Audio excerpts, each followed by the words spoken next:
Hi, and welcome to Enchantment of Eternity's Top 10 Star Trek Actors. So this video is where I count down the Star Trek actors I think are the best at their craft of acting. To be eligible for this countdown, the actor must played a main character or reoccurring character in one of the 5 Star Trek television series: the original series, Next Generation, Deep Space Nine, Voyager, or Enterprise. Sorry, I'm not including actors who are only in the films or any actors from the reboot series. I'm also not including any actors who only appeared in 1 or 2 episodes. To be considered a recurring character, they must have appeared in a multiple of episodes. Also, I will be looking at their overall acting career and not just how they performed in Star Trek. However, I will not be holding it against them if they mostly appeared in crappy movies or shows outside of Star Trek, as they're just actors and aren't responsible for how bad the script is. But I will be judging them on how well their performance was in those crappy movies. So as always, I'll start off by giving my bottom 5 least favorite Star Trek actors. Coming in at number 5 is Denise Crosby, and this is mainly for her performance as Tasha Yar in Next Generation, which I thought was awful. She came off as cheesy and unbelievable. She was okay, I guess, in her appearances in Pet Sematary and The Walking Dead, but overall I don't think she's a very good actor. Number 4 is Anthony Montgomery. Outside of Star Trek, I've only seen him play bit parts, which seems to be what he's well suited for. But perhaps I'm being a bit harsh on him because his character of Ensign Merryweather was a poorly written cardboard character, but I don't think his performance helped at all. Number 3 is Tim Russ. I like Tuvok just as much as the next guy, but let's be honest here, Tim Russ is no Leonard Nimoy. I don't know, there was just something odd and unnatural about Russ's performance as Tuvok that I just didn't buy. Number 2 is Gates McFadden. She was okay as a supporting character, I guess, but the episodes of Next Generation that focused on Dr. Crusher, such as Remember Me, Suspicions, and Sub Rosa, were among the worst, and a large part of that was due to McFadden's unbelievable delivery. And my number 1 worst Star Trek actor is Grace Lee Whitney. Even back in the day as Yeoman Rand, she was nothing but a pretty face, and her delivery was pretty bad. But even more so in her modern appearances in the Undiscovered Country and the Voyager episode Flashback. She was just god-awful there. There's nothing about her performance I saw convincing at all.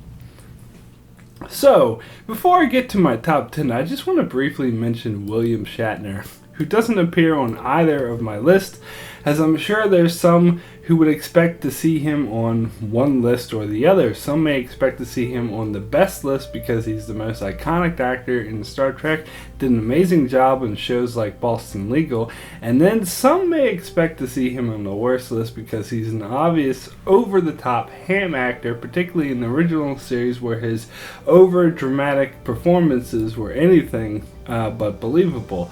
But for me, both of those reasons cancel each other out, so you won't see him on either list.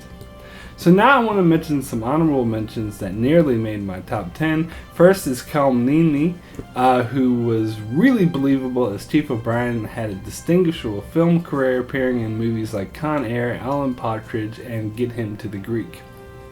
Next is Michelle Forbes, who I thought was simply amazing as Ensign Ro, and also did a great job with her appearances in shows like Battlestar Galactica, Lost, and The Outer Limits.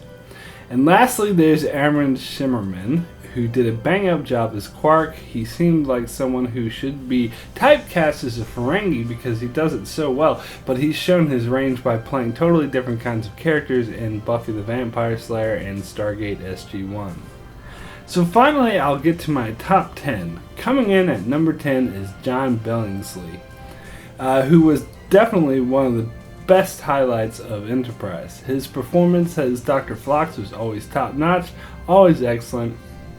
Like Leonard Nimoy, he had the difficult job of playing an alien we had never seen before and knew nothing about, and he pulled it off so well. By the end of season 4, you thought you knew the Denobulans as intimately as the Vulcans, and a large part of that was due to Billingsley's excellent performance. Number 9 is Jeri Ryan. If you ever seen any interviews with her and you see what she's like in real life, she comes off as sort of an airhead. So the fact that she can so well sell someone who isn't only super intelligent but also really stern and intimidating is a huge testament to her acting abilities. And she played the character of 7 of 9 so well that, more than just her looks is what made her a fan favorite. Number 8 is John Lancie. There's a reason they kept having Q come back to the show. Even after Next Generation finished, they still had him appearing on Voyager. And a big part of what made Q so interesting to watch was John Lancie pulled this character off so well. Having all-powerful beings on Star Trek is nothing new, but having them behave in such a sarcastic and outrageous manner was new, and no one has quite sold it better than John Lancie. John Lancie also played a great sleazy villain on Stargate SG-1 and The Hand That Rocks the Cradle, but he also showed his range by playing the father of a drug addict who overdoses on Breaking Bad. Number 7 is Alexander Siddig. He did a pretty good job as Dr. Bashir, but to be honest, he's mainly on here for showing his range by playing such a wide variety of characters. Characters from the former terrorist trying to turn good on 24, the Mountaineer on Vertical Limit, and currently plays the Prince of Dorne on Game of Thrones. Alexander Siddig has shown off his acting chops every chance he gets, and every time he did a phenomenal job. Like the character of Dr. Bashir, Siddig's effectiveness grew with the series, and every time he was put to the test by playing a James Bond type character on the holodeck to playing a changeling impersonator bent on destruction, he always nailed it. Number 6 is Andrew Robinson, who did an absolutely amazing job as Garak on Deep Space Nine. Garak was one of the most intriguing and fascinating characters on the show, and was in no small part due to how expertly Andrew Robinson delivered these sometimes funny, sometimes creepy lines. A couple of months ago, I watched the first Dirty Harry movie for the first time, and I thought, that villain looks really familiar. And eventually I figured out it was Garak, or Andrew Robinson. God, he did such a great job of playing a psychopath. I've seen him in a few other roles, but he's always done a great job. But he was made for the role of Garak, where he did an amazing job. I can't imagine anyone else playing this role. Number 5 is Robert Picardo, who absolutely shined as the Doctor on Voyager. Towards the end of the series, the Doctor practically became the main character. A big part of that is because Robert Picardo can certainly carry a scene. The way he can play comedy and drama together interchangeably is something that certainly should be commended. And Picardo shined in his other roles as well, most notably playing Richard Woolsey in Stargate SG-1 and then becoming a main cast member in that same role for the final season of Stargate Atlantis. Picardo did an excellent job of at first being a lonesome character, and then later turning that character into someone audiences root for by making him so relatable. Number 4 is Brent Spiner, who absolutely nailed it as Data. He brought life and heart to an emotionless android and excelled at playing Data's many facets, such as Dr. Soong, Lore, and B4.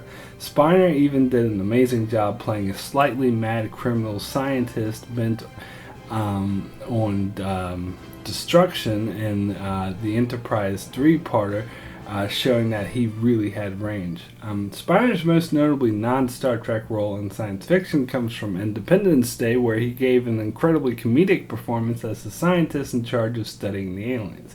He was also in the quite horrible movie Master of Disguise, where he did in fact do a great job playing the main villain of that bad film.